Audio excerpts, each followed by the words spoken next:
Hi, everybody. This is Silvio Canto in Dallas, Texas on Sunday, September the 8th. On Sundays, we usually chat with our good friend George Rodriguez down in San Antonio. And there's George on the screen, looking younger than ever. We'll be talking tonight about Texas issues like we always like to do. But tonight we have a special guest from Mexico, Mexico City, actually. And this is my good friend Richard Fortin, who is going to tell us a little bit about these judicial reforms in Mexico that have become very, very controversial. In fact, there are protests, massive protests. And Richard, welcome. It's always great to have you. How is everything going? Oh, thank you. Thank you to invite me. Anyway, so over there, about the judicial reform, over here, I have four long-time lawyer that they are involved in politics. One, she got a kind of 59 years old, and she's really involved in politics, and the other one as well. Both of them, they are doctorate, have a doctorate, more the master degrees, on the political law. So I have two sides, I have two opinions. I have one that said yes, and the other one he told me no, I'm not agree. So I'm going to talk to you about as well about the other friends which I have since more than 20 years. So anyway, they said, But Richard, that let me ask you a question before you give us that analysis. Uh, a lot of people are marching, um, yes, and there's a lot of young people marching too. Now, that's not a yes, shock, that has happened before.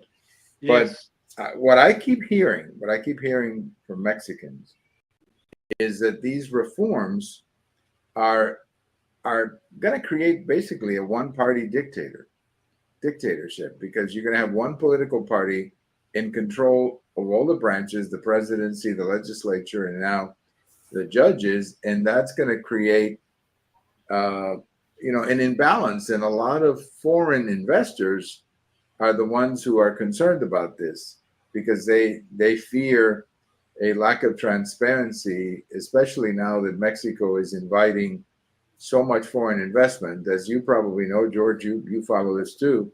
Mexico basically wants to replace China as an outsourcing location. They want everything that's in China, or as much as they can, to bring it to Mexico, and from Mexico, of course, enter the United States.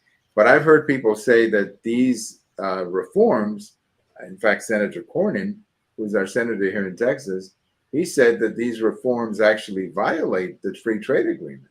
So anyway, that I said a lot, but I just wanted you to give me, I guess, what people are saying, because it's a very controversial issue, Richard. well, not again. It's not against the constitution. They are not violate the law. No, I didn't mean the Constitution. I was talking about the free trade agreement that they made with the United States No, and free trade Canada. agreement is still That's what I going was on. talking about.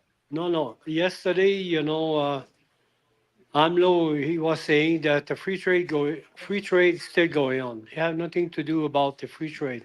The only thing is about the foreign investor, that they have an advantage on a foreign investor, and they have disadvantage on the Mexican investor. So that's why that is one thing, that the both ambassador Canadian and American, they were concerned. And number two, it's gonna happen. They will they will replace all the kind of 20 judges, and we have 20 magistradores, and the rest they will they will lose their job, and they will be replaced by the young generation, to save money, because it costs kind of $350 million every year. So it's a money. The first thing is it's a money, and also the president, accused the corruption of the judicial system. Yeah, well, he accuses them of, Yesterday he was but saying that they are corrupted and they are not working, for Mexican people, right, they're and not working for you know him. I mean, what I he's gonna tell angry you. with the judges because they keep stopping all his executive orders, Richard. Yeah, but it's gonna happen. Even if we have a I think we just march lost and it's all Richard. kind of stuff, it's Yeah. gonna Okay. happen. All right. So what I tell and obviously, some lawyers, a friend of mine, they said we're gonna turn like kind of Venezuela Yeah. on the authority, very high authority government. It's gonna be a kind of militarized, it's kind of militarized military government. So we're going on this way, and then it's gonna happen. Right. Okay. They said they are free to make a demonstration, march on the street, all kind of stuff. They do what they want because they have the majority. No, no, I understand they're going to get it. In fact, I think they've already got it. They've already voted Yeah, for it. it's But what gonna I'm happen. trying to say is that there's concern. I mean, the reason that Lopez Obrador is angry at the judges is because they keep stopping many of the things that he wants to do. But I mean, I understand they're going to do it. I just hope they remember the investors who may want to think twice about investing in Mexico. But Richard, so what happens over the next couple of weeks? I mean, they go into effect. Lots of people are unhappy. The opposition is very unhappy with Lopez Obrador. But Yes. from what you're saying, it's a done deal and it's going to happen. And what happens to Mexico? I mean, just give me a quick. What do you see happening to Mexico? Well, business is still going on. We don't have any manufacturing. I have a house. I have a commercial house in Querétaro. I have a friend in Monterrey. I talk with those guys. So the business is still going on. And obviously, we have less exportation. We have less exportation to U.S. because U.S. they enter in a recession, and it's going to be a deep recession for the next 5 6 months. So, but the rest, we have lots of people are against of this reform, and then the bankers, as you know, bankers in Mexico, they are really strong. Um, so we will not have any stock market come in for this issue about the reform. But we have a corruption, because example we have. I have a friend in Monterrey, lots of friends, because I worked 5 years in Monterrey as a manager. Then they start to recalculate, hand calculation, about the last election, and they this they enter, they are not legally elected. They are legally elected, sorry, by the court, Right. superior court, but it's like Venezuela, the who win. It was the Churchill. They have a kind of 66% of the vote, and 33% was Shane Baum. But they reverse, and then the corruption. The people, they are aware. It's a Right. corruption. Well, as I said, I mean, People are aware, but they cannot do nothing. It's a right. kind of a dictator. No, I know, but investors are different because investors can do something. They don't have to invest, and so that's the difference. I mean, you're right. Mexicans are stuck. I mean, they either Yeah. accept it or they leave the country. But investors are different. They don't have to invest, and they can put their money somewhere else. So Well, I just hope that everybody in Mexico. We don't have a lot of time left, no, but Richard. Maybe, last week, yeah, look, a quick. Last yeah. week, AMLO invite 5 larger, rich Mexican people. Like, you know, and he talked to them, and then from there, he make a decision, that they want to have more Mexican investors. So they turn a kind more nationalist and more, socialist. That's the orientation Well, we have. my biggest concern, Richard, and I've mentioned before, and I've posted at American Thinker, is that Mexico wants to take a very important step, and that is to become basically bring all this, have all these American companies bring their operations from China to Mexico. And, that's, if I was Mexico, I'd try to do the same thing. But in order to do that, American companies are going to be a little bit different when it comes to transparency. Oh, And I just hope all of this is taking into consideration. George, did you want no, to no, add a no, no. quick A lot question? of Chinese, look, please, a lot of Chinese, like they bought a lot of, a downtown building, and they pay the rent for 3 years in advance. Right. So No, we have a lot I of know how Chinese they play. They're investment. doing Like, it last week, I visit one of my friend, and we have a lot of Chinese investment because for them, it's, we have no color, no, Chinese are communists as well. right. But anyway, George, did you want to say anything about this Well, before we I'm go just to kind it? of I'm just kind of fascinated because I remember how the United States reacted to the communist takeover of Cuba, and having a communist regime right at our at our doorstep. I am wondering how, if, I mean, at this point, I don't know, because this government that we've got right now is so to the far left, they probably will embrace a heavy socialist government in Mexico. I'm just Yes. very, very curious how they will respond, and how our businesses will respond.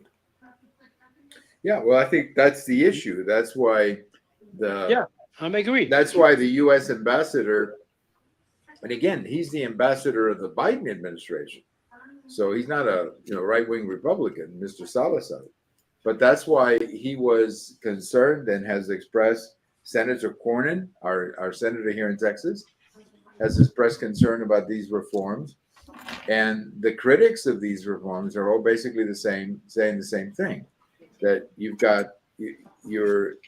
going to make things less transparent at a time when they need to be more transparent. Richard, I want to thank you so much. We'll do a longer one, Yeah. you and I, sometime later. But I want to thank you so much for joining us.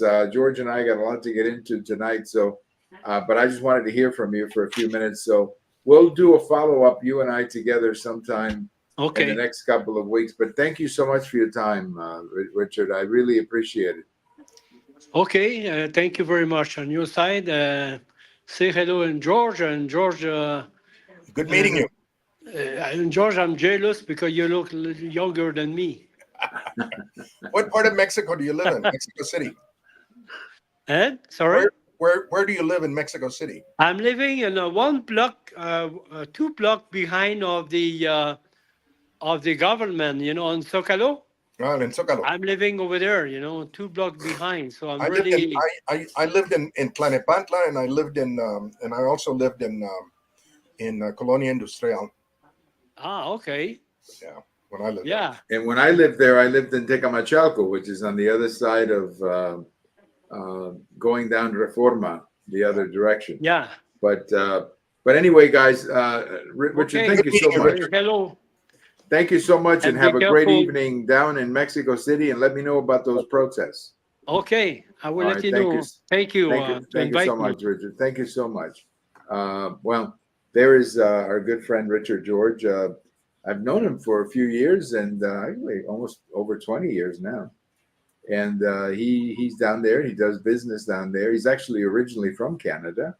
Maybe you could detect that Quebec accent. Yes, a little bit of French. But yeah. But anyway, I mean, it's a complicated topic, and I guess, the Mexicans are going to decide as they are deciding. But I'm just a little bit concerned about, I mean, I think Lopez Obrador is creating. We don't need another Venezuela at our. No, we don't. And to be fair, they are far from being another Venezuela, but once you get on that road, you never, never know where you go. How do you stop? Well, let's talk a little bit about Texas politics. Quite a bit on our plate this week, and obviously the most interesting case here is the Senate race between Senator Cruz and Congressman Alred. If you look at the average, the RCP average, Cruz continues to lead by 8 points. That's all the averages. That's where I think it's going to be. Frankly, that's where I see this thing ending.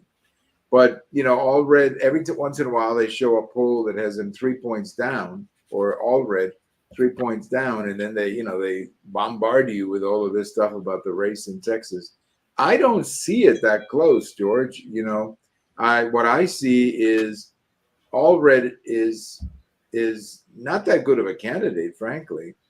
And he's certainly not, he doesn't have the advantages that Beto O'Rourke had in 2018. So, but, he does try to come across as a moderate. He's now trying to run some ads about the border, which are hysterical. In fact, I think a reporter. Did you see the latest one where Yes. him and his wife are in a kitchen looking so middle class? He is just really, really struggling to shed the radical leftist agenda that he has embraced in the past. Here's what I always tell Democrats: if they want to come to Texas and tell us that they are moderate, please don't bring your voting record 99% with Nancy Pelosi. I mean, it's a little bit silly to say I'm a moderate, but I have a voting record that identical to Nancy Pelosi. This is, by the way, the problem that John Tester is having up in Montana. You may be familiar with his race. He's going down. He's going down up there. Yeah. And he's going down because, for years when he comes back to Montana, he is the rancher, you're a good old guy. But then when he goes to Washington, he votes 100% with Schumer. And so don't tell me you're a moderate if you're voting 100% with Schumer. And I think that's the problem that Alred has. That's right. That his voting record, if you hide the facts. You cannot hide the facts. No. And if you put his voting record on one side of the screen and Nancy Pelosi's on the other, you wouldn't have any differences. There may be one or two things, but none of the big issues. And I think that's the reason, George, he's having a tough time getting going. In fact, there was an article here recently that came out saying that even some Democrats are wondering what the strategy is. I think the Democrats, and you talk about this better than me, George, but I think the Democrats are having a problem with a strategy in Texas. They seem to be missing their target, George. Yeah, I've been speaking again with lots of my friends down in the Rio Grande Valley. I spoke in McAllen on Thursday, and let me tell you, the sentiment in McAllen, the sentiment in Brownsville, in those hardcore historical Democrat strongholds, has completely flipped. And the reason that it's completely flipped are three things. First of all, obviously the border crisis and everything that it's brought with it. Tons of people, tons of folks at the hospitals, tons of folks who are lounging around waiting to be moved out. Nonprofit organizations that are down there getting millions from the Biden administration so that they can help import more people. And then there's the whole issue of and something that a lot of folks don't recognize is the whole issue of the energy industry, which had brought a lot of these small communities a lot of wealth with the fracking and with the exporting of energy, of fuel, and all of a sudden it stopped. And there's also now the third issue of these radicals that are coming in from the north, and on a regular basis, every time that they have a county meeting, I was told, every time that they have a city hall meeting, there are 3 or 4 people in that in those meetings that are completely outsiders, that are not from the U from Texas, who will speak up and carry on and lecture about saving the earth, about opening the borders, things that are not playing well with these folks. Things about using unisex bathrooms. Can you imagine to a hardcore Latino male how that sounds? I mean, it's crazy.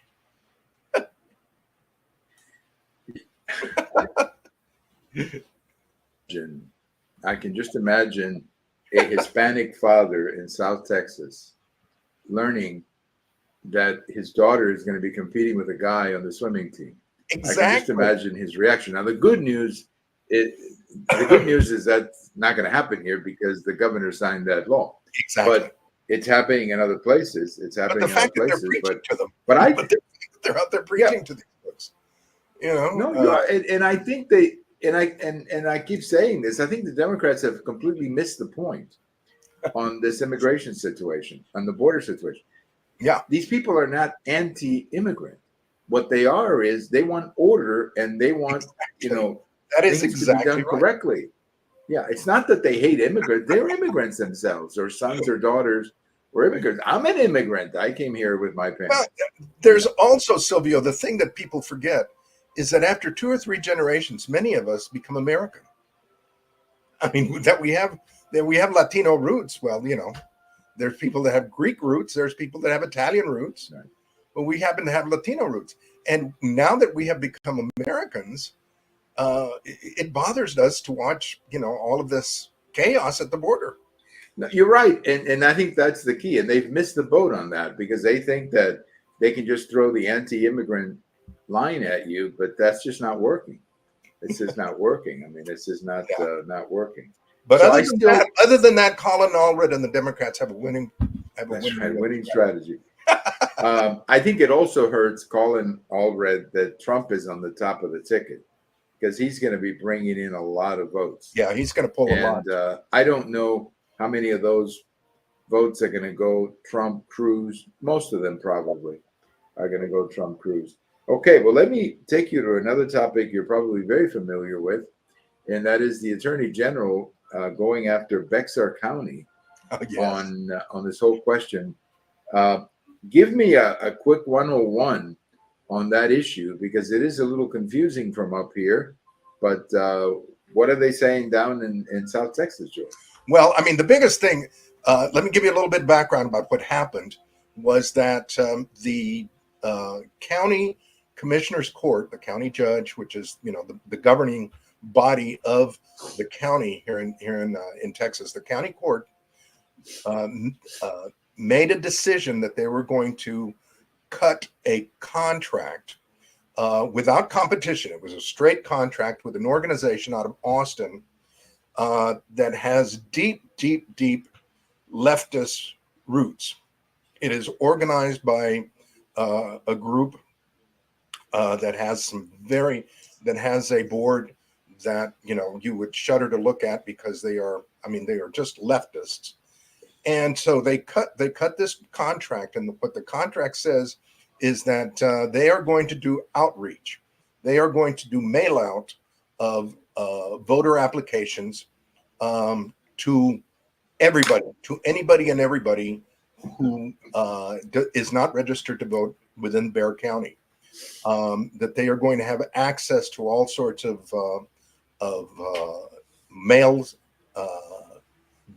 mail-ins or addresses, et cetera, registrations. And so they're going to, now the problem is that apparently there is a state law that says you cannot register ineligible people who have felonies or people who are not citizens. That did not matter. There were well over 20 people that spoke on that and told and opposed the vote at the courthouse at the county commissioners meeting on Monday. But they went ahead and voted for it. They completely ignored them, and they went ahead and voted for it. Well, the next day, not surprisingly, Attorney General Paxton issued a statement that he was going to investigate and sue Bexar County and Travis County, because Travis County has done the same. But he was going to sue them for a violation of state law. Immediately, there were several leftist organizations led by LULAC, the League of United Latin American Citizens, who claims to be like the NAACP of Latinos. Well, they used to be, pardon me for interrupting you, but they used to be actually a pretty serious organization. Yes. My grandfather helped to organize them. I know. They used to be a very serious organization, but now they've become another left-wing. Now they're nutcases. That's right. I mean, at one time, I remember one time attending a meeting here of LULAC in Dallas when then George Bush was running for president. This was in '88. And Bush came here to speak at the LULAC meeting. And there were lots of people around my table, and they all seemed very reasonable people. Yes. I mean, that you could talk to. But now it's become nothing but they held I mean, they're as bad as the left wing. I mean, they're like a campus professors. I mean, it's as bad as that. They held a meeting yesterday. They held a rally here at a park in front of the courthouse, and they claimed that the governor and the attorney general and the governor are repressing the vote, that they are doing everything that they can do to, or suppress, that's the word, suppressing the vote, that they're doing everything they can to intimidate minorities and Latinos from voting or from registering to vote. And they are asking the Civil Rights Division of the Justice Department to come in and investigate. Well, at the same time, when you had that on Friday, you had Merrick Garland, the Attorney General, the Biden Attorney General, up there talking about Russian collusion, Russian interference.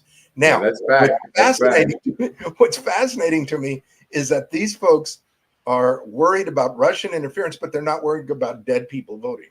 It just is amazing. No, it is. And in fact, when they just updated the rolls here recently, I think they found that we had 500,000 people. Maybe my number is too high, but that we had, I don't know how many thousands of people who were dead, who were still 500,000 on the voter rolls. Yeah, 500,000. I guess those people are going to get in the mail an invitation in the mail, and I guess we have to trust that the people who are opening their mail now are not going to return it to sender.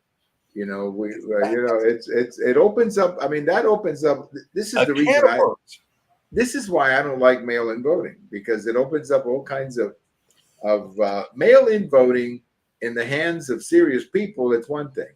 Mail-in voting in the hands of people who want to get their turnout up. It's a totally different thing, which is what Democrats do. Yeah, exactly. Well, I think the Attorney General is going to win, though, don't you think? Well, I mean, the law is on his side. I mean, this is the other thing: is don't these commissioners raise their hand and uphold and say that they're going to support and uphold the laws of the land, the Constitution, the state Constitution, and here they're going completely against it. It is absolutely. It shows the hypocrisy of these folks. The other thing, I mean, I personally have seen when I was Tea Party president, vacant houses that had 3 or 4 people registered to vote at those addresses. It is really, really outrageous that these folks are serious about claiming that their rights are being violated. And in Texas, no one's rights are being violated. You vote on election day, or you do what I do, which is to vote early by identifying yourself when you vote. And if you have a problem, you're going to be out of town or you're sick or whatever, then yeah, you can vote by absentee. but this idea that, we're discriminating people. I was at a program one time at Univision, and the young woman who was interviewing me said that, brought up this whole question of people not being able to vote because of all the restrictions. And I said, it's fascinating. I've never met a Hispanic Republican who didn't know how to vote. I've never met I don't know any Hispanic Republican who has ever said to me, you know what, the rules to vote are too complicated. Yes, because they manage to vote. So apparently there are some people who have problems voting. So maybe the reason is that they don't really want to vote, but other people want them to vote. Maybe that's this whole idea that somehow minorities are not capable of getting identification cards, or not capable of getting to the polls, and so therefore you got to mail it to them. I mean, this whole sense of helplessness and hopelessness that they try to address. I'm sorry, it's a situation where that's completely fabricated on their part, and we really, really need to push back very, very hard on this thing. I agree. You and I are minorities. You and I are minorities, technically, George. We don't have any problem voting. Exactly. I don't know any, and I'll say it to anyone's face, I don't know of any Hispanic Republican or any serious Hispanic who's got trouble voting. For some reason, it's always the same people who probably don't want to vote in the first place, but there's some people behind them who want them to vote in a certain way. Exactly. Which is why it is. So anyway. All right, George, one last thing here before we run out of time.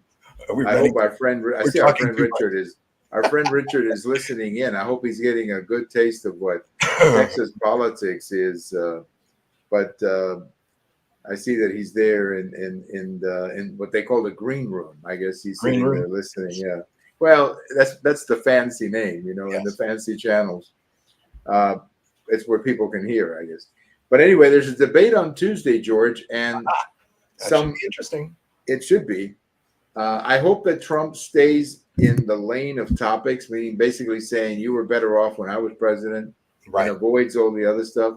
But I think she's obviously going to try to provoke him with something, and he's got to stay cool, just like he did, frankly, in the debate with Biden, and he did in 2020 in the second debate. The first debate, he didn't do well, but the second debate, he focused on the issues, and he did real well. So another thing too, George, is that you're starting to see some evidence that Kamala Harris's bounce, or whatever they call it. I mean, she seems to be topping out. She's gone as far as she's going to go. And I mean, she's at 48%, I guess, in a good case scenario. But she needs a heck of a lot more than that to win because of the way the Electoral College is, George.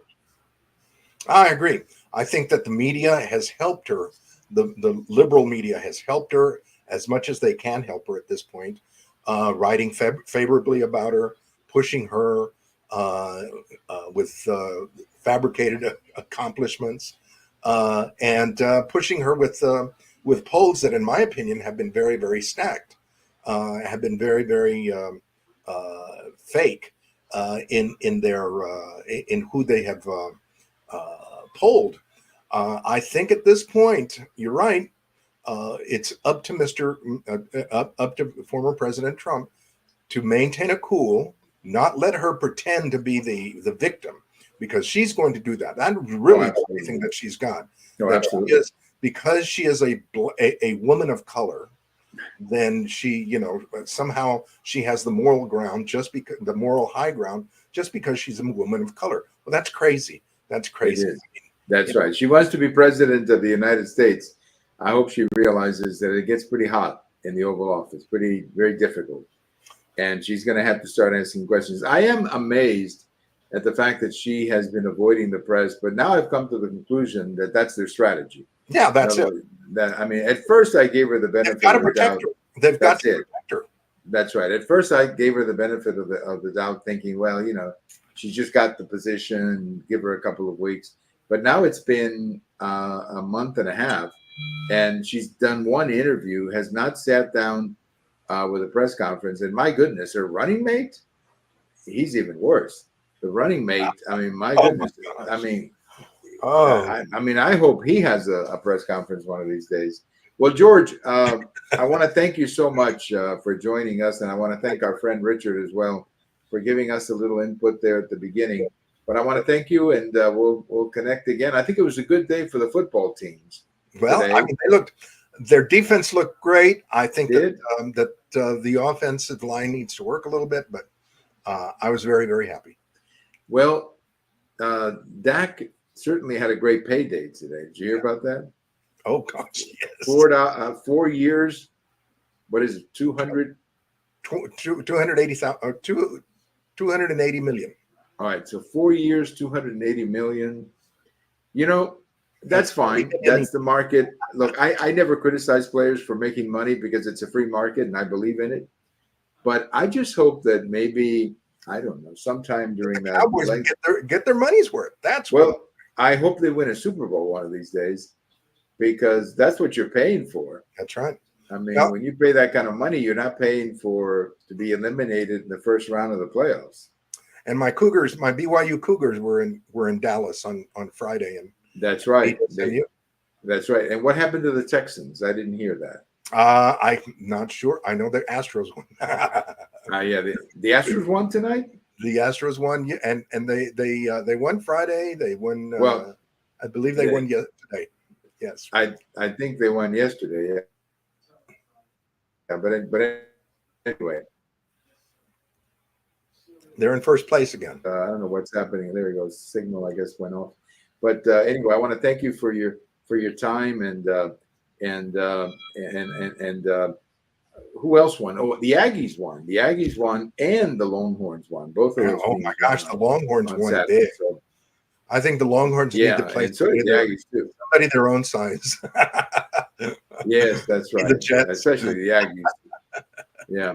But anyway, George, thank you for your time. It's always great to have you. And we'll talk soon. Thank you so much for your time, as always. You got it. Thank you very much. Bye-bye. All right, my good friend George Rodriguez. So we had a little bit of a couple of things tonight. We had our friend Richard Fortin from Mexico talk a little bit about these reforms down there that have become controversial, to say the least. They're going to happen because the government has the majority, but they're controversial nevertheless. And then we talked a little bit about with George about some of the things happening up here. There is a big debate, of course, happening on Tuesday night. And I think that, I'm not going to say it's a make or break debate because that's hard to say. But I think it's important. And it's important for Kamala Harris to convince the American people that she can be presidential. And I think, on the other hand, it's extremely important for Donald Trump to keep his cool and basically just stick to the issues and basically say, you were better off when I was president. Your pocketbook, your national security was better off. That's what he needs to say over and over and again. And don't go into the dramatics, because the dramatics at this stage of the game, they're not going to help you at all. Thank you for listening. Everybody have a great weekend, and we'll talk to you later. This is Silvio Canto in Dallas.